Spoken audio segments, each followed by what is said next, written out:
Bapak Ibu, para pendengar Studio Mini Kairos yang diberkati oleh kasih Kristus, malam hari ini kita akan ada dalam renungan malam mengakhiri seluruh tugas tanggung jawab pekerjaan dan pelayanan kita di hari ini. Untuk itu, mari kita bersatu dalam doa sebelum kita baca dan renungan firman Tuhan. Kita berdoa. Bapa kami dalam kerajaan surga, Bapa yang maha murah dan penuh kasih, kami bersyukur dan berterima kasih kepadamu bahwasannya di hari ini Engkau yang selalu setia menaungi dan memberkati langkah kehidupan kami. Di malam hari ini Tuhan, melalui siaran Studio Mini Kairos, kami ada dalam renungan malam. Kami hendak membaca dan merenungkan bagian kebenaran firman. Mari tekani kami dengan kuasa-Mu, dengan Roh-Mu, agar bagian firman Tuhan yang akan kami baca dan renungkan menjadi suri dan pedoman dalam hidup kami. Dalam nama Yesus Kristus, firman yang hidup kami berdoa. Amin. Bagian kebenaran firman Tuhan di malam hari ini terambil dari surat 1 Yohanes pasal 4. 1 Yohanes pasalnya yang keempat, ayat 7 hingga ayatnya yang ke-21. Surat 1 Yohanes pasal 4 ayatnya yang ke-7 hingga ayatnya yang ke-21 dengan berikut: Allah adalah kasih. Saudara-saudaraku yang kekasih, marilah kita saling mengasihi sebab kasih itu berasal dari Allah. Dan setiap orang yang mengasihi lahir dari Allah dan mengenal Allah. Barang siapa tidak mengasihi, ia tidak mengenal Allah sebab Allah adalah kasih.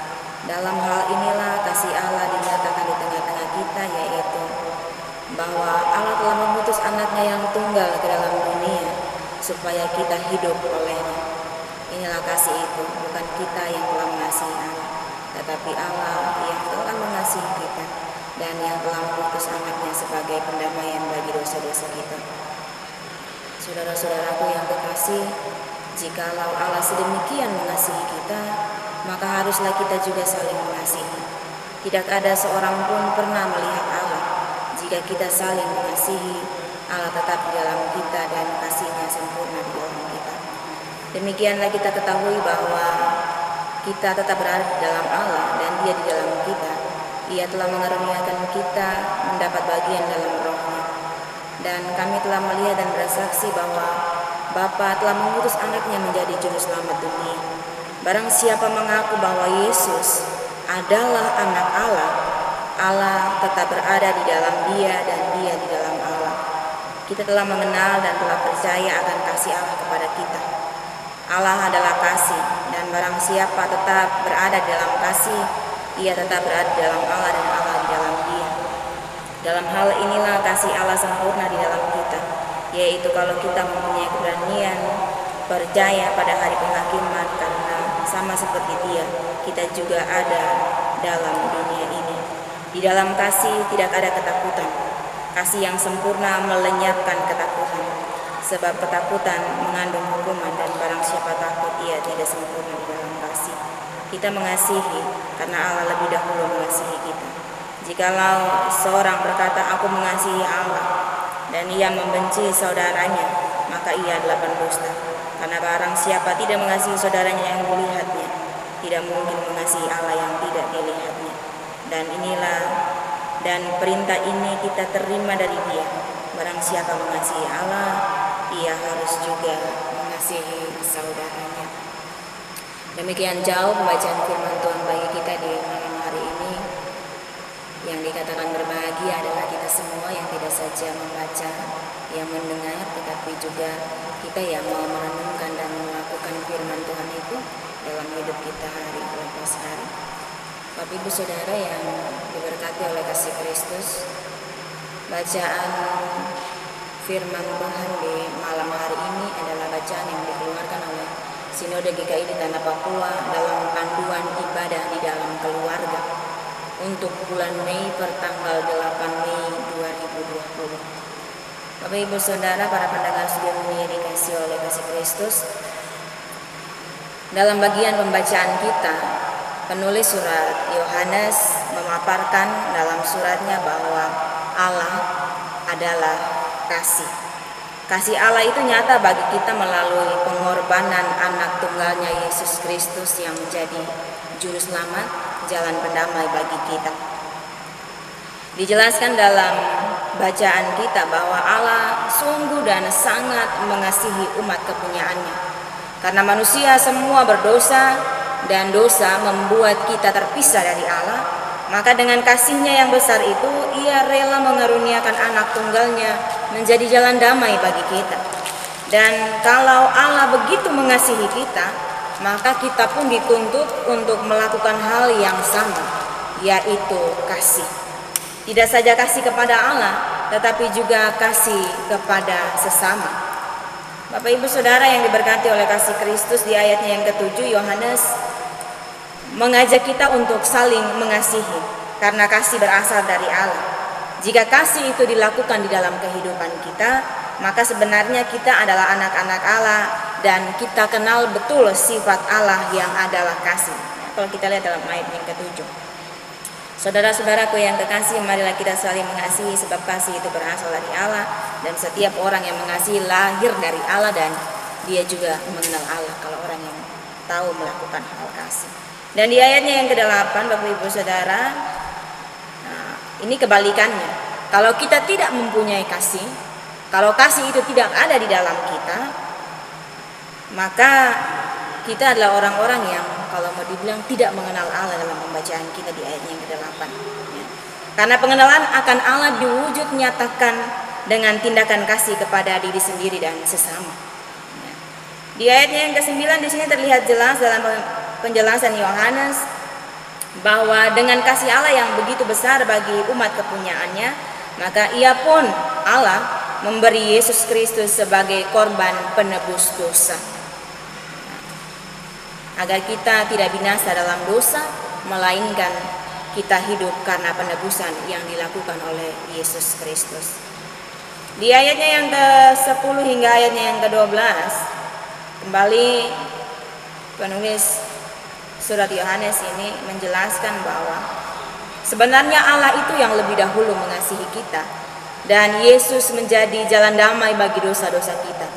Maka dari itu dituntut kepada kita untuk juga saling mengasihi, supaya Allah tetap di dalam kita dan kasih itu mengalir di sepanjang perjalanan kehidupan yang kita lalui dan tepaki. Bapak Ibu tidak usah terlalu pikir panjang tentang bagaimana cara kita wujudkan kasih itu dalam kehidupan kita. Kalau dalam 1 Korintus pasal 13 ayat 4, 5 dan 6 dan 7, di situ dikatakan kepada kita, kasih itu sabar, kasih itu dia harus murah hati, kasih itu dia tidak sombong, kasih itu tidak memudahkan diri, ya, tidak menyalahkan satu dengan yang lainnya. Mari kita lihat di ayatnya yang ke-13 hingga ayatnya yang ke-16. Ketika kasih itu dilakukan dan kita di dalam Allah, maka ada saja karunia yang Allah berikan di dalam hidup kita. Dan Roh Allah terus memimpin langkah hidup kita. Kasih tidak saja hanya dalam bentuk kata-kata, kasih harus diwujud nyatakan dalam tindakan hidup kita. Tanpa kasih, ya, kita sama seperti gong yang berkumandang dan canang yang gemerincing. Itu artinya kita tidak ada apa-apanya. Ya. Respon akan kasih Allah dalam hidup kita juga kita tunjukkan dengan kasih kepada sesama. Kalau kita lihat itu di ayat 17 hingga ayatnya yang ke-21. Makanya penulis surat Yohanes ini katakan bahwa jika kasih kepada sesama itu tidak ada, maka kita adalah manusia penipu. Kita berdusta, kita menjadi pembohong. Kita hidup dalam kebohongan. Kita hidup hanya mencintai diri sendiri tanpa peduli kepada orang lain. Apalagi jika kita membenci sesama dan baru bilang, saya mengasihi Allah, terus benci kepada sesama kita. Ya. Penulis surat Yohanes ini katakan bahwa kita hanya omong kosong saja. Bagaimana kita mengasihi Allah yang tidak dilihat, sedangkan sesama yang kita lihat saja kita tidak kasihi. Kalau pada Senin malam kemarin, ya, kita mendengar renungan yang disampaikan oleh Ketua PHMJ Kairos yang berbicara kasih dalam wujud nyata yang konkret, Maka perenungan hari ini juga masih memandangkan hal yang sama. Mari kita wujud nyatakan kasih Allah kepada sesama dengan melihat orang-orang di sekeliling kita. Mari kita wujud nyatakan kasih itu dengan menolong orang-orang yang ada di sekeliling kita. Mari kita menolong jika kita mempunyai kekuatan lebih. Mari kita berbagi kepada mereka di samping kiri kanan jika kita mempunyai hal yang lebih. Jangan menutup mata, jangan menutup tangan bagi mereka yang membutuhkan. Jika kita sanggup dan mampu menolong mereka. Bapak Ibu Saudara, para pendengar Studio Mini Kairos yang diberkati oleh kasih Kristus. Dari bagian firman Tuhan di malam hari ini ada 3 hal yang menjadi perenungan baik bagi kita. Yang pertama, Allah adalah sumber kasih. Kasih Allah itu nyata melalui pengorbanan anak tunggalnya. Kasih Allah adalah kasih yang sempurna. Maka kita harus mencontohi kasih Allah itu. Ia rela mengorbankan anak tunggalnya menjadi jalan damai bagi kita. Itu yang pertama. Hal yang kedua yang menjadi perenungan bagi kita di malam hari ini, kasihilah Allah dengan kasih yang sungguh, dan kasihilah sesama manusia dengan kasih yang sungguh itu. Ya. Hidup dalam kasih merupakan bukti kita hidup bersama dengan Allah. Ya. Makanya penulis surat Yohanes ini dia katakan kalau kita bilang kita mengasihi, maka kita harus wujud nyatakan kasih itu di dalam tindakan kita, dalam tingkah laku kita, dalam keseharian kita. Dan yang terakhir Bapak Ibu Saudara, dalam kasih tidak ada ketakutan, ya. Maka beranilah tunjukkan kasih itu, ya, tunjukkan kasih kita dengan kasih yang nyata kepada sesama.